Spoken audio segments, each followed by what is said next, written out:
Hallelujah. स्वागत है आप सबका मेरी भविष्यवाणियों की पुस्तक में। तो आइए हम आज के पवित्र वचन को पढ़ेंगे जो कि परमेश्वर के दास प्रेरित अंकुर यूसुफ नरूला जी के द्वारा लिखा गया है। मन फिराना है, जैसा कि मत्ती की पुस्तक अध्याय 4 उसकी 17 आयत में लिखा है।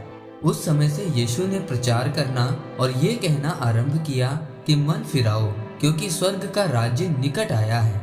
मेरे प्रियो, बाइबल में लिखा है कि मन फिराओ क्योंकि स्वर्ग का राज्य निकट है। हमने किससे अपना मन फिराना है और क्यों? जब हम बाइबल में मत्ती की पुस्तक में यीशु मसीह की सेवा में पढ़ते हैं तो लिखा है कि मन फिराओ क्योंकि स्वर्ग का राज्य निकट आया है। यहाँ पर परमेश्वर अपने पापों, गुनाहों और गलत कामों से मन फिराने की बात कर रहे हैं। आखिर क्यों कह रहे हैं परमेश्वर ऐसा? क्योंकि जब तक आप तौबा नहीं करेंगे तब तक आप परमेश्वर के कामों को, उसकी योजना को कभी पूरा नहीं कर सकेंगे। मेरे प्रियो, जब हम बाइबल में किसी भी चरित्र के बारे में पढ़ते हैं तो हम देखते हैं कि हर व्यक्ति तौबा में गया, क्योंकि जब तक आप तौबा में नहीं जाते तब तक परमेश्वर आप पर अपनी योजना जाहिर नहीं करता। इसलिए परमेश्वर की योजना को समझने के लिए तौबा जरूरी है। जब हम बाइबल में पहला शमूएल में राजा दाऊद के बारे में पढ़ते हैं तो लिखा है कि परमेश्वर ने दाऊद को राजा होने के लिए मसा किया था।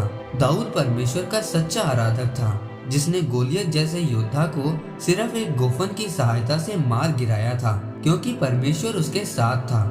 लेकिन जब उसने बेतशेबा के साथ पाप किया तो फिर से पापी बन गया। फिर जब तक उसने दोबारा तौबा और पश्चाताप नहीं किया तब तक उसके जीवन में वो मसा नहीं आया था जो पहले था। और जितना आपके जीवन में मसा होगा उतना ही आप परमेश्वर की योजना के करीब जाते रहेंगे। जब दाऊद ने पाप किया तो वो नंगे पैर पहाड़ों पर चढ़ा कि परमेश्वर, मुझसे पाप हो गया। फिर परमेश्वर ने उसे माफ किया और परमेश्वर की इच्छा उसके जीवन में पूरी हुई। मेरे प्रियो, पाप आपको परमेश्वर की योजना से दूर करता है और तौबा आपको परमेश्वर के करीब लेकर जाती है। आज बहुत सारे लोग ऐसे हैं जो परमेश्वर की योजना के नीचे हैं और उनके जीवन में छोटे छोटे पाप हैं। जब परमेश्वर द्वारा परीक्षा उनकी जिंदगी में आती है तो यही छोटे छोटे पाप बड़े बन जाते हैं। इन छोटी छोटी बातों से भी तौबा करनी है ताकि परमेश्वर अपनी सिद्ध इच्छा को आपके जीवन में पूरा कर सके। इसलिए मेरे प्रियो, आपको अपने जीवन में देखना है कि शैतान कहाँ आपकी जिंदगी में हमला करता है। फिर आपको उस पर आत्मिक रीति से हमला करना है और जो आपने तौबा की है उसको बचाना है और उसको बचा कर रखना है। आमीन।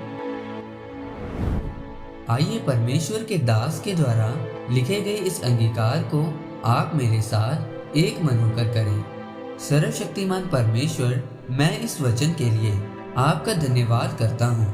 पिता परमेश्वर, मैं अंगीकार करता हूँ कि मैं अपने हर एक पाप से तौबा करूँगा और पवित्रताई वाले जीवन को बना कर रखूँगा और आप ही की मर्जी को पूरा करूँगा, प्रभु यीशु मसीह के नाम में। आमीन। इस वचन के द्वारा परमेश्वर आपको आशीषित करे और पवित्रताई वाला जीवन दे। आमीन।